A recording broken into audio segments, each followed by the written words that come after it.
Бірде баламды мектепке апара жаттым. Әке, қарашы, Бугатти, деді. Болсашы, менде одан артығы бар дедім. Одан артығы сізде жоқ. Болсашы, қане көрсетіңіз онда. Мен оған былай дедім. Субханаллахи валхамдулиллахи ва ла илаха иллаллаху валлаху акбар.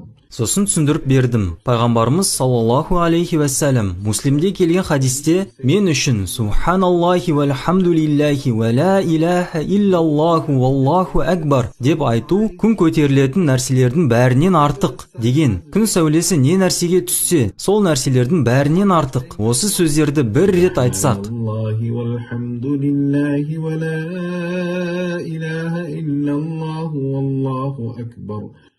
Әлемдегі ең үздік көліктер, үздік ұшақтар, алтын, мұнай, жауһар, әлемде қандай байлық бар, олардың барлығынан артық нәрсе сізде бар деген сөз.